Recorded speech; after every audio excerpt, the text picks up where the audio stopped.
Inside the meeting of Republican electors who sought to thwart Biden's election win in Georgia when Republicans gathered on December 14, 2020, claiming to be legitimate electors casting the state's 16 electoral votes for Donald Trump, they met at the Georgia Capitol in a room just upstairs from the building's public entrance.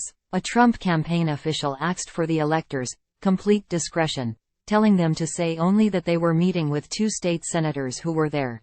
Your duties are imperative to ensure the end result, a win in Georgia for President Trump, but will be hampered unless we have complete secrecy and discretion. Robert Sinners wrote in an email uncovered by investigators, but reporters for the Associated Press and other news organizations noticed the Republicans entering the building and were eventually admitted into the room, where they photographed and recorded video of the proceeding. In the chaotic weeks after the 2020 election, the gathering's significance wasn't immediately clear, but it has emerged as a critical element to the prosecution of Trump and 18 others who were indicted by a Georgia grand jury in August for efforts to overturn Democrat Joe Biden's narrow win in the state. The meeting was cited as a central element in court proceedings Friday as part of a last-minute deal with attorney Kenneth Chesebro, who pleaded guilty to one felony charge of conspiracy to commit filing false documents. Chesebro, who prosecutors have said helped originate the plan for Republican electors to meet in states where Biden was certified as the winner, is now one of 3 people who have pleaded guilty in the case. Attorney Sidney Powell pleaded guilty Thursday to 6 misdemeanors accusing her of intentionally interfering with the performance of election duties as part of a broader conspiracy prosecutors say violated Georgia's anti-racketeering law. The meeting was led by David Schaefer, then chairman of the Georgia Republican Party, lending it the air of an official proceeding. A court reporter was present, something Schaefer denied during questioning by Fulton County prosecutors in April 2022. That denial contributed to a charge of false statements and writings against Schaefer. More improvised elements of the meeting became clear as the group considered its officers. Sean Still, who is now a state senator, wasn't initially elected as secretary, for instance. But halfway through the meeting, Schaefer noted that Still's name was printed as the secretary on documents. "I would like to avoid reprinting the documents," Schaefer said, asking the electors to replace another Republican with Still. Time equals 400 Ms. greater than one of only 3 people the grand jury indicted for participating in the vote. Still may have been dragged into legal jeopardy when he was elected secretary. The third indicted elector, Kathy Latham, was also charged for helping outsiders access state voting equipment in South Georgia's Coffee County. As the meeting unfolded, the Republicans sought to replace 4 electors who were previously lined up to support Trump. One had registered to vote in Alabama and was no longer eligible. State Senator Burt Jones, later elected lieutenant governor with Trump's backing, took his spot. 3 other electors didn't show up, including John Isakson Jr., son of late Republican U.S. Senator Johnny Isakson. Isakson told the Atlanta Journal-Constitution in 2022 that he stayed away because the meeting seemed like political gamesmanship. Prosecutors alleged Schaefer and Still committed yet more felonies by creating a document claiming to fill those vacancies. State law says that action needed Governor Brian Kemp's consent. The Republican governor had days earlier certified Biden as Georgia's winner for a second time after a recount. Sinners, the Trump official, printed new elector certificates on a noisy portable printer. The racket of the machine gave the meeting a mundane, bureaucratic feel in an unadorned space usually set aside for state lawmakers to host constituents. One by one, the 16 Republicans were called. Each rose and walked to the table, signing certificates pronouncing Trump and then Vice President Mike Pence as the preferred choice of Georgia voters.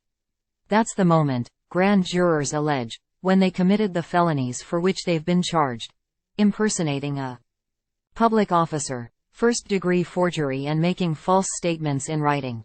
They were fake electors. They were impersonating electors. They were no electors, Fulton County prosecutor Anna Cross told a federal judge in September, adding there was no evidence that Schaefer, Still, Latham or other Republicans believed Trump had actually won. Their defenders call them alternate or contingent electors.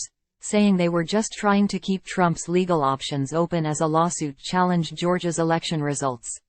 Some Republicans argue Trump never got a fair shake in Georgia because that lawsuit was never tried, despite a state law calling for election challenges to be heard within 20 days. A Georgia Republican Party website raising money to defend electors calls them patriots who served.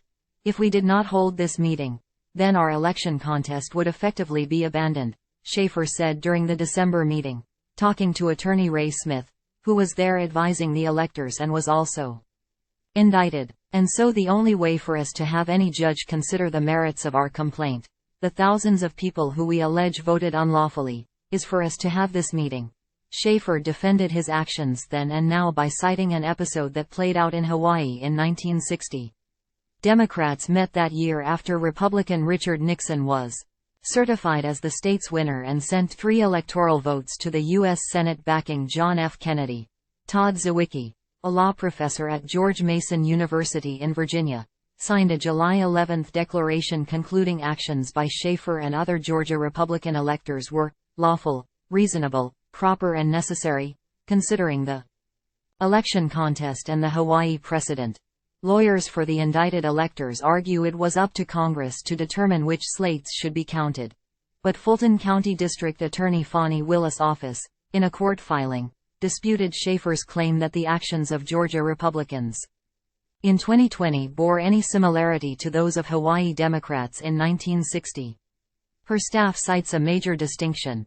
Democrats eventually won a recount in Hawaii that a court affirmed and the governor certified, sending official documents to the Senate. The factual situations are so readily distinguishable as to make the comparison meaningless, Willis' team wrote, arguing against Schaefer's attempt to remove his case to federal court.